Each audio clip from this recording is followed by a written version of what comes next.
ఓం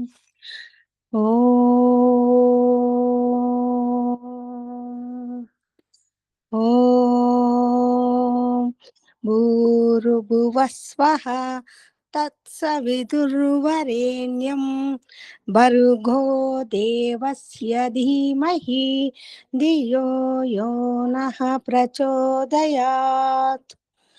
ఓం అసతో మా సద్గమయ తమసో మా జ్యోతిర్గమయ మృత్యోర్మా అమృతం గమయ. ఓం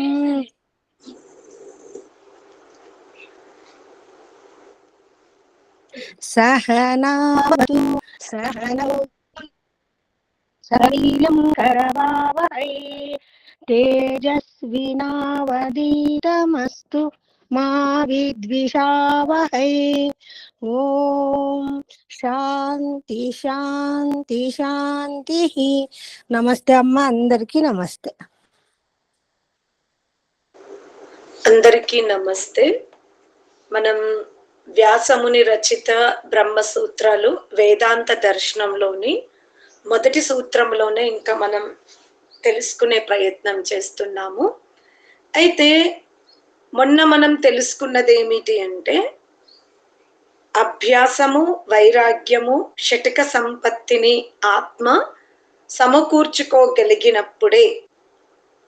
ఆ తర్వాత నిన్న మనం తెలుసుకుంది ఏమిటి అంటే, మోక్ష ప్రాప్తిని జీవుడు ఎప్పుడు లబ్ధి చేసుకుంటాడు, ఎప్పుడు సొంతం చేసుకుంటాడు అంటే, ముందు మోక్షానికి వెళ్ళాలి అంటే ముందు అతనికి బ్రహ్మ యొక్క దర్శనం చేసుకోవలసి ఉంటుంది. బ్రహ్మ దర్శనం ఎప్పుడు జరుగుతుంది అంటే ఆత్మ దర్శనం చేసుకున్న తర్వాతనే. ఆత్మ ఎప్పుడు దర్శనం చేసుకోబడుతుంది అంటే అజ్ఞానం తొలగిపోతేనే. అజ్ఞానం తొలగిపోవాలి అంటే నిరంతరం యోగాభ్యాసం చేయవలసిందే అని నిన్న మనం తెలుసుకున్నాం. ఆ తర్వాత ఏమిటి, బ్రహ్మ అనాది అనంతం అని తెలుసుకుని ఆ బ్రహ్మను మనము కర్మ ద్వారా మాత్రం పొందలేము అని తెలుసుకున్నాం.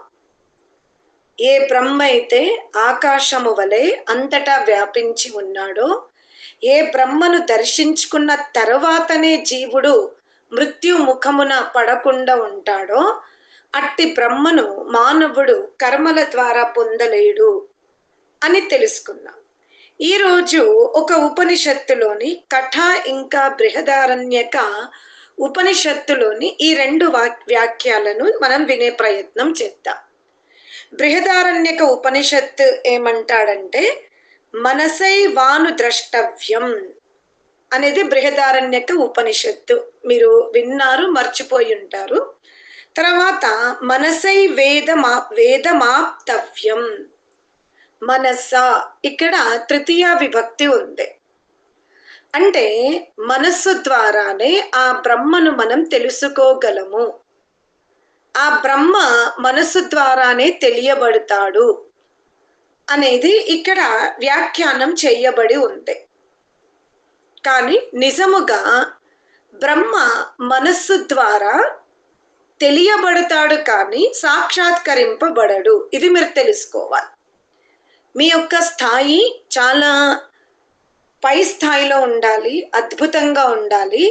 అందుకనే మీరు సామాన్య అర్థము కాకుండా కాస్త లోతైన అర్థం తెలుసుకోండి. ఇక్కడ మనస్సు అనేది ఒక సాధనము మాత్రమే. ఈ జీవుడు పరమాత్మని ద్వారా అనేక సంపత్తులను లబ్ధి చేసుకొని ఉంటాడు. అందులో ప్రధానమైనది, శక్తివంతమైనది, ప్రళయ సమయములో కూడా జీవునితో ఉండిపోయేది సూక్ష్మ శరీరమే. కనుక చాలా మందికి భ్రమ కలుగుతుంది. జీవుడు ఎక్కడికి వెళ్ళినా మనస్సు వెళ్తుంది కనుక మనస్సు జీవునకు ప్రధాన సాధనముగా ఉంది, కాదనడానికి వీలు లేదు. కానీ మనస్సు ద్వారా బ్రహ్మను పొందలేము అని శాస్త్రం చెప్తుంది.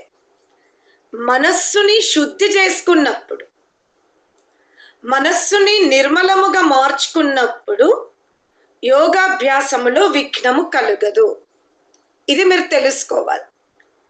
ఎందుకంటే మనస్సు ఆత్మ పరమాత్మలకు మధ్యలో అడ్డుగోడగా ఉంటుంది. ఈ మనస్సులో స్మృతుల కుప్ప, సంస్కారాల కుప్ప, రాగద్వేషాలు, వివిధ యోజనాల యొక్క ఒక ఇసుక కణాల వలె అది కుప్ప ఎలా పెరిగిపోతుందో అలా మనస్సు అనే పాత్రలో ఈ కుప్ప పెరుగుతూ ఉంటే ఆ ఒడ్డున ఉన్న పరమాత్ముని ఇటువైపు ఉన్న జీవుడు దర్శించుకోలేడు. జీవాత్మ పరమాత్మ మధ్యలో మనస్సు అనే ఒక పాత్ర ఉంది. ఆ పాత్ర ఎంటీగా ఉంటే, అంటే ఇప్పుడు పాత్ర ఉంది మధ్యలో, కానీ అది ఖాళీగా ఉంటే అటువైపు ఉన్న వస్తువు కనబడుతుంది. కానీ దానిపైన మనం పర్వతంలాగా నిండా పోసేసినాం. అక్కడ ఉన్న వ్యక్తి కంటే కూడా ఈ పాత్ర పైననే ఎక్కువ నింపేసుకున్నాం. అంటే అక్కడ సహజంగానే మనం చూడాలనుకుంటే ఆ మనస్సులో ఉన్న ఆలోచనలే కనబడుతవి, కానీ అటువైపు ఉన్న పరమాత్ముడు అగుపడడు. అందుకనే కొందరు ఏమంటారు అంటే మనస్సే కారణముగా ఉంది ఆత్మకు పరమాత్ముని దర్శించుకోవడానికి అని ఈ అర్థం తీశారు. కానీ అలా కాదు అంటాడు. ఎందుకంటే ఉపనిషత్తుల యందే ఈ వాక్యము కూడా చెప్పబడి ఉంది. ఇంద్రియేభ్యః పరం మనః. మనము ఈ స్థూల దేహాన్ని తీసుకుంటే స్థూల దేహము అందరికీ కనబడుతుంది. ఈ ఆకారము గల శరీరము అందరూ దర్శించుకుంటారు. మనము సాంఖ్య దర్శనానికి పూర్వము కూడా చక్షువులన్నా నాసిక పుటలన్నా అవి గోళాలు, అక్కడ సూక్ష్మ ఇంద్రియాలు ఉంటవి అనేది మనకు అవగతం లేకుండే. ఇప్పుడు మనం తెలుసుకున్నాం. అంటే నాసిక పుటల ద్వారా శ్వాస ప్రశ్వాస జరుగుతుంది అంటే ఇది గోళకాలు మాత్రమే, కానీ జరుపుతున్న ఇంద్రియం మరొకటి. అలాగే ఈ చక్షువుల నుండి మనం రూపం చూస్తాం, కానీ ఇది గోళకమే. ఇక్కడ కూడా చక్షువన ఇంద్రియం అన్యత్ వేరుగానే ఉంది. అలాగే కర్ణము తీసుకుంటే ఇది గోళకమే. ఈ శబ్దమును వినిపించే ఇంద్రియం అన్యత్ వేరుగానే ఉంది. ఇలా మనం ఇంద్రియాలు ఇంద్రియ గోళకాలను చూసాం. మీ శరీరం మొత్తములో తీసుకుంటే కర్మేంద్రియ గోళకాలు, జ్ఞానేంద్రియ గోళకాలు కాస్త చిన్నవిగాను ఉన్నవి. అయితే ఈ గోళకాల కంటే సూక్ష్మంగా ఉన్నవి ఏవి అంటే ఇంద్రియాలు అంటాడు. అందుకనే ఈ గోళకాల లోపల ఆ ఇంద్రియాలు కూర్చోగలుగుతున్నవి. కనుక ఇంద్రియ అంటే స్థూల దేహము కంటే గోళకాలు చిన్నగా ఉన్నది. గోళకాల కంటే కూడా ఇంద్రియాలు ఇంకా సూక్ష్మంగా ఉన్నవి. ఈ ఇంద్రియాలలో మనస్సు ఇంకా సూక్ష్మమైనది. మనస్సు కంటే సూక్ష్మమైనది బుద్ధి. బుద్ధి కంటే సూక్ష్మమైనది అహంకారం. కనుక అహంకారమున కంటే సూక్ష్మమైనది ఆత్మ. ఆత్మ కంటే సూక్ష్మమైన వాడు పరమాత్ముడు. మరి ఇప్పుడు మన శరీరములో గోలకాలు ఉన్నవి, ఇంద్రియాలు ఉన్నవి. ఈ ఇంద్రియాలలో చిత్తమున కంటే సూక్ష్మమైనది మనస్సు, మనస్సు కంటే సూక్ష్మమైనది బుద్ధి, బుద్ధి కంటే సూక్ష్మమైనది అహంకారము, అహంకారము కంటే సూక్ష్మమైనది ఆత్మ. ఇలా మనం ఆకారంలో తెలుసుకున్నాం. పవిత్రత కూడా తెలుసుకోండి. స్థూల దేహంలో అన్నిటికంటే కొంచెం శుద్ధంగా ఉన్నవి ఇంద్రియ గోలకాలు. మనం వీటిని తరచుగా శుద్ధి చేసుకుంటూ ఉంటాం. ఈ భుజాలని, మిగతా పార్ట్స్ ని మాత్రం దాదాపు స్నానం చేసినప్పుడే శుద్ధి చేసుకుంటాం. కానీ చక్షువులని, ముక్కు రంధ్రాలని, నోరుని, ఈ హస్తములని తరచు మనం శుద్ధి చేసుకుంటూ ఉంటాం.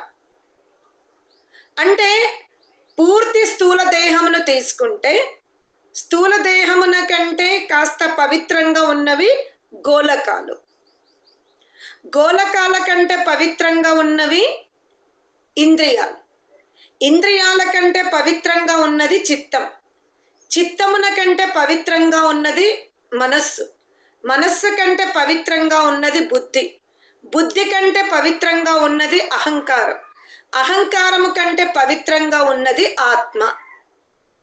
ఇప్పుడు సర్వశ్రేష్ఠుడైన పరమాత్మనికి ఏదో ఒక వస్తువే మనం ఇవ్వగలగాలి. అది ఏదో ఒక పదార్థమునకు మాత్రమే పరమాత్మని చూసుకునే అవకాశం ఉంది. ఇప్పుడు మీ దగ్గర ఉన్న సాధనాలలో మీరు పరమాత్మనికి ఏదిస్తారు?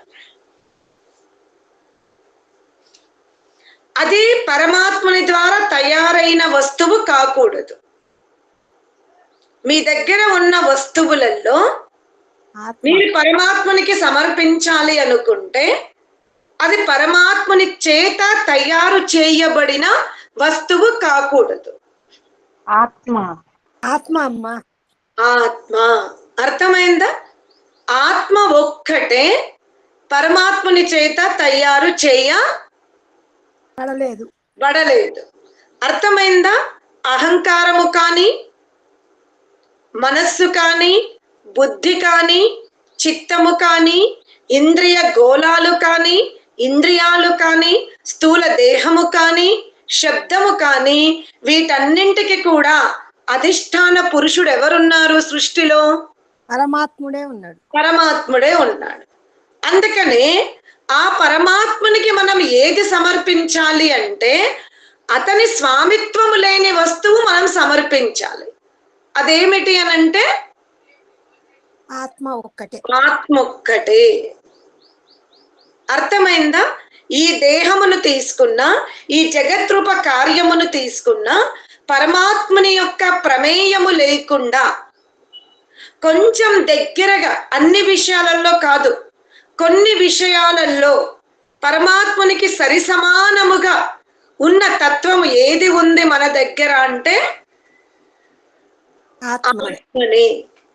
అందుకనే ఈ వేదాంత దర్శనకారుడు ఏమంటాడు అంటే కైవల్య ప్రాప్తికి బ్రహ్మ సాక్షాత్కారం జరగాలి. ఆ బ్రహ్మ సాక్షాత్కారానికి కారణము కర్మలు కావు, అలాగే మనస్సు కూడా కాదు. ఎవరు పరమాత్మని ఎవరు దర్శించుకోగలరు? ఆత్మనే దర్శించుకోగలుగుతుంది. ఇప్పుడు అర్థమైందా? మనస్సు ఆత్మకు సాధనముగా ఉంది, మనస్సు ఆత్మకి ఉపకరణముగా ఉంది. కానీ ఆ మనస్సు ద్వారానే మనం బ్రహ్మను దర్శించుకోలేము. మనస్సును వదిలిపెడితేనే మనం బ్రహ్మని దర్శించుకోగలుగుతాము. అర్థమైందా? ఏ బ్రహ్మ అయితే కైవల్య ప్రాప్తికి పొందాలి అంటే మూల ఆధారముగా ఉన్నాడో, ఆ ఆధార పురుషుణ్ణి జీవుడు తెలుసుకోవాలి అంటే ముందు అతను ఏం చేయవలసి వస్తుంది? యోగాభ్యాసము ద్వారా సమస్త అజ్ఞానాన్ని తొలగించుకోవలసి వస్తుంది. ఏముంది, నేను శ్రేష్టమైన కర్మలు చేస్తా, నేను ఒక ఐశ్వర్యవంతురాలు ఇంట్లో పుట్టిన, పెద్ద పెద్ద యాగాలు చేస్తాను, విశాలమైన గోశాలలు, విశాలమైన ధర్మశాలలు, అన్నదానము, భూదానము, గోదానము, సువర్ణదానము, వస్త్రదానము, విద్యాదానము, ఇలాంటి దానములు చేసి నేను బ్రహ్మను కొనగలుగుతాను అంటే కుదిరే పని కాదు. అలాగే నేముంది, నా మనస్సు ద్వారా నిరంతరము నేను బ్రహ్మ యొక్క నామస్మరణ చేస్తాను అంటే అది కూడా కుదరదు. అర్థమైందా? కర్మల ద్వారా బ్రహ్మ సాక్షాత్కారము జరగట్లేదు, మనస్సు ద్వారా కూడా బ్రహ్మ సాక్షాత్కారం జరగదు. అర్థమైందా? లోతుగా తెలుసుకోండి. అందుకే ఏమంటున్నాడు, దృశ్యతే త్వగ్ర బుద్ధ్యా సూక్ష్మయా సూక్ష్మదర్శిభిః. ఆ బ్రహ్మ ఎవరికి అగుపడుతున్నాడయ్యా అంటే, ఈ దేహమును ఈ దేహమును చూడు, ఈ దేహములో ఏది అన్నింటికంటే సూక్ష్మం ఉందో ఆ సూక్ష్మమైనటువంటి పదార్థమునకే పరమాత్ముని యొక్క దర్శనం కలుగుతుంది. సూక్ష్మదర్శిభిః. ఇంకంతకు మించిన సూక్ష్మతత్వం ఈ దేహములో లేదు. అది ఏమిటి అంటే ఆత్మ.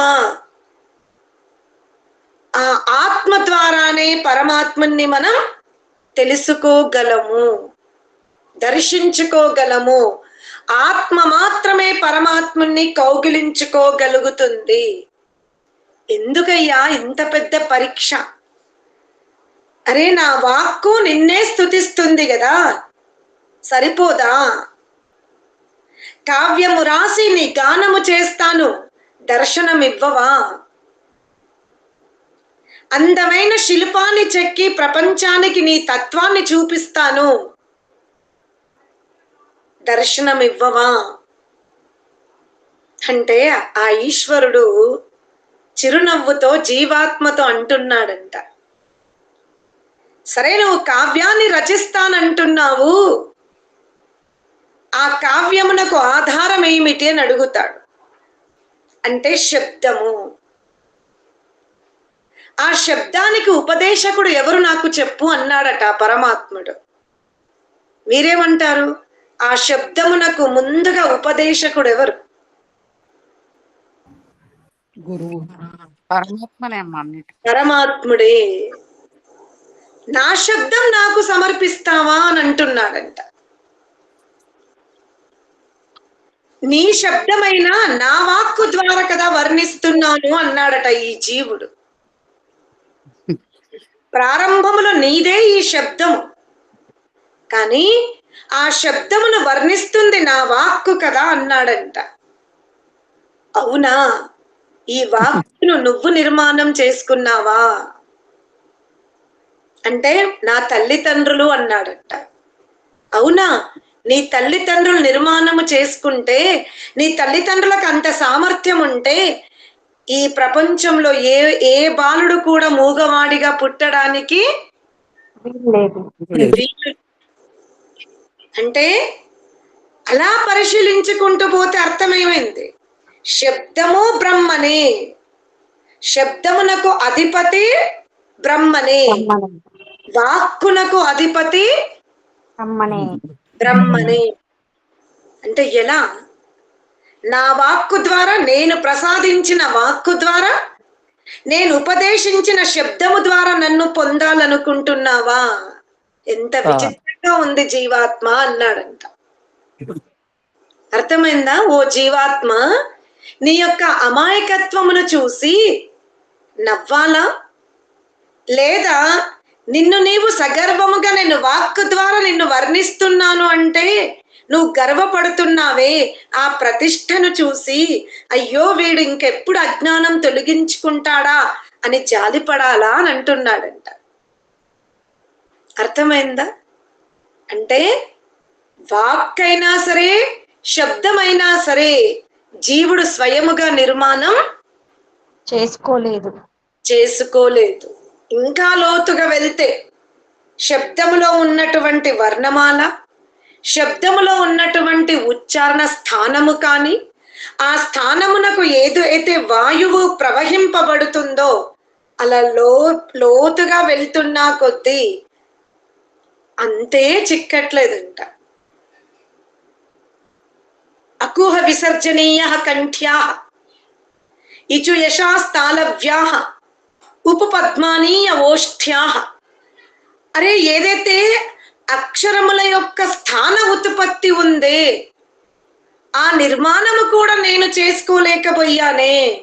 ఎంత విచిత్రంగా పరమాత్ముని ఉందంటేని, అయ్యా నేను ఈ వేదములను సంగీతము ద్వారా, కావ్యము ద్వారా నేను రచించి వర్ణిస్తున్నాను, ఇంకా నీకు నా పైన దయ రాలేదా, నాకు దర్శనం ఇవ్వవే అని ఎంత తొందరపడితేనే అని ఈ జీవుడు అనుకుంటున్నాడంట. అందుకనే ఆ బ్రహ్మశాస్త్రం ఏం చెప్తుంది? హిరణ్మయే పరే కోశే విరజం బ్రహ్మ నిష్కలం తచ్చుభ్రం జ్యోతిషాం జ్యోతిస్తద్ ఆత్మవిదో విదుహు. ఆ కాంతిగా ఉన్నాడే, ఆ కాంతిలో ఎరుపందామా అంటే అంతలోనే పీతాంబరంలాగా కనబడుతున్నాడు. పోనీ పీతాంబరం అని వర్ణించే లోపే అది ఉష్ణముగా ఉంది. ఉష్ణము అని తెలుసుకునే లోపు వేగముగా పరిగెడుతున్నాడు. అతని వేగమును పట్టుకుందామని పరిగెడుతూ ఉంటే అలసిపోయా నేను. పుత్రుణ్ణి పట్టుకోవడం చాలా ఈజీ, కానీ లోకము తండ్రిని పట్టుకోవాలి. అందుకనే ఇక్కడ ఏమంటున్నాడు? ఆ బ్రహ్మ ఎవరికి దర్శనం ఇస్తుంది అంటే అతని ద్వారా తయారు చేయబడినటువంటి వస్తువులకు దర్శనం ఇవ్వదు. ఎందుకంటే సర్వం అతనివే. ఎవరికయ్యా దర్శనం ఇచ్చేదంటే ఆత్మవిధునకే. ఆ జ్యోతి స్వరూపుడైన, ఆ కాంతి స్వరూపుడైన ఆ శుభ్రుడు, ఆ శుక్రుడు ఎవరికి దర్శనం ఇస్తున్నాడు అంటే ఆత్మవిధునకే అంటాడు. ఆత్మవిధుడు మాత్రమే ఆ బ్రహ్మను తెలుసుకోగలడు అని చెబుతూ, అయినా నాకు ఇంకా సందేహమే ఉంది అంటున్నాడంట. అంటే ఆ బ్రహ్మని నేను కర్మల ద్వారా తెలుసుకోలేను, మనస్సు ద్వారా పొందలేను. ఆత్మవిధుడవే కమ్ము అంటున్నావు. ఈ జీవనములో నేను ఆత్మవిధుడను కాగలనా అని సందేహిస్తున్నాడంట. సందేహించి ఏమంటున్నాడు? విద్యతే హృదయ గ్రంథిశ్చిద్యంతే సర్వ సంశయా క్షీయంతే చాస్య కర్మాణి తస్మిన్ దృష్టే పరావరే. ఎందుకు సంశయపడుతున్నావు? ఈ జన్మలోనే, ఈ రోజే, ఇప్పుడే నన్ను దర్శించుకోగలవు. ఇంకేదో ఒక జన్మానికి పరిగెత్తకు. ఇప్పుడే సందేహరహితముగా, భయపడకుండా, శ్రద్ధగా, ఏకాగ్ర చిత్తముతో, నిర్మలమైన మనస్సుతో నన్ను చూడు. నీ యొక్క మస్తిష్క భాగమున ఉదయిస్తున్నాను. ఆ కాంతినే చూడు, ఆ కాంతినే దర్శించుకో అని పరమాత్ముడు జీవునకు ఉపదేశిస్తూ ఉన్నాడు. అంటే ఎంత ప్రకాశవంతుడైనా, ఎంత కాంతివంతుడైనా ఆ బ్రహ్మ తెలియబడుతున్నాడా అంటే, ఈ లోకమున ఎన్ని మతాలు పుట్టినయో, ఎన్ని గురు పరంపరలు వచ్చినాయో, ఇదంతా ఎందుకు అంటే ఆ బ్రహ్మ అంతు చిక్కట్లేడు. ఎందుకంటే వేదాది శాస్త్రాల యందు బ్రహ్మని ద్యులోకము అంది. చూడు ఆ ద్యులోకమును ఎలా ఆరోహిస్తున్నాడు. ద్యులోకం ఎక్కడ ఉంది అనంటే ఒక కవి కలం పట్టుకుని పరిగెత్తాడంట.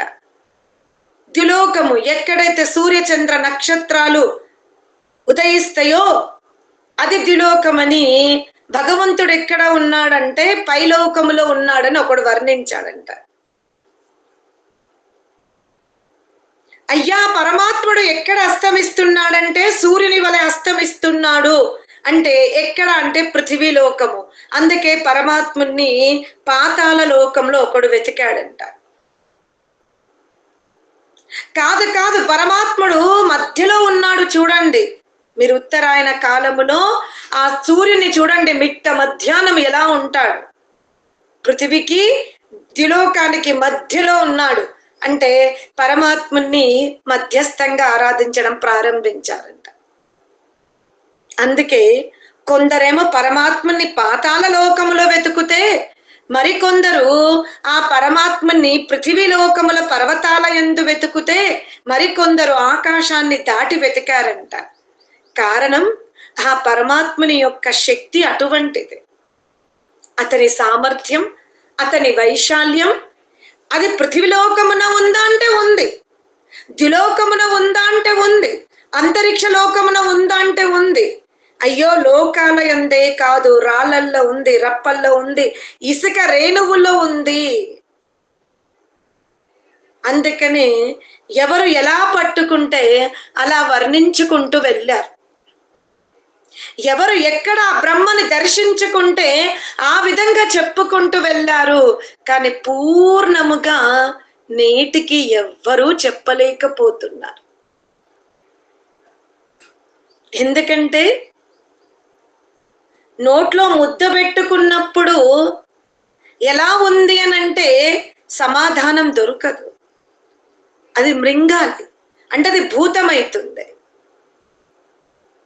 జీవుడు బ్రహ్మను దర్శించుకునేటప్పుడు అయితే భూతమన్నా చెబుతాడు, భవిష్యత్ అన్నా చెబుతాడు, కానీ వర్తమానములో బ్రహ్మను చెప్పలేడు. ఎందుకంటే పొందుతున్న సమయములో అతని దగ్గర ఏ సాధనము లేదు. ఆత్మవై, ఆత్ముడై, ఆత్మవిధుడై ఆ బ్రహ్మను దర్శించుకుంటున్నాడు గనక ఆ బ్రహ్మస్వరూపాన్ని వర్ణించడం ఎవరి తరము కావడం లేదు. అంత గొప్పగా ఉన్నాడు. ఒక చోట పరమాత్ముని సర్వజ్ఞుడు అంటున్నా. సర్వజ్ఞుడా? మరి సర్వజ్ఞుడైతే దుష్టుణ్ణి ఎందుకు హతమార్చడం లేదు అంటే మళ్ళీ శాస్త్రం చెప్తుంది అతను సర్వజ్ఞుడు అంటే కర్మలకు మాత్రమే సర్వజ్ఞుడు. కానీ మానవుడు ఉపయోగించుకునే మనస్సు ఎప్పుడు ఎటువంటి కర్మలు చేస్తుందో ఆ విషయాలు పరమాత్మునికి కూడా తెలియవు. ఇలా అనేకముగా పరమాత్ముని యొక్క శక్తి అంతు చిక్కడం లేదు. అందుకని మస్తిష్క భాగమున గల పరమాత్ముని దర్శించుకో, పరమాత్ముని సామర్థ్యం వెనుక పరిగెత్తకు, అంతు చిక్కదు, వర్ణించలేవు. కేవలం బ్రహ్మని మాత్రమే దర్శించుకోగలుగుతావు. వర్ణించడానికి కూర్చుంటే నీ ఇంద్రియాలు శిథిలమైపోతున్నాయి, నీ శక్తి క్రొవ్వొత్తిలాగా కరిగిపోతుంది. అందుకని ఆ బ్రహ్మ జీవులకు కర్మఫలాలను ప్రసాదిస్తున్నాడని తెలుసుకున్నావు కదా, అందుకే శుద్ధ కర్మలు చెయ్యు అంతే. ఆ బ్రహ్మ నీ మనస్సుని, నీ మనస్సులో ఉన్న కర్మాశయాన్ని బట్టే నీకు వివిధ శరీరాలు ఇస్తున్నాడు కదా, అందుకే మనస్సుని పవిత్రం చేసుకో. అంతే. కర్మలు శుద్ధముగా మార్చుకో, మనస్సులో ఉన్న యోజనలను జీవాత్మ పరమాత్మనికి మధ్యలో అడ్డుగా నిలబడేలాగా నిర్మాణము చేసుకోకు. ఇక ఆత్మవై ఆత్మవిదుడవై ఆ బ్రహ్మను తెలుసుకో. అథ బ్రహ్మ జిజ్ఞాస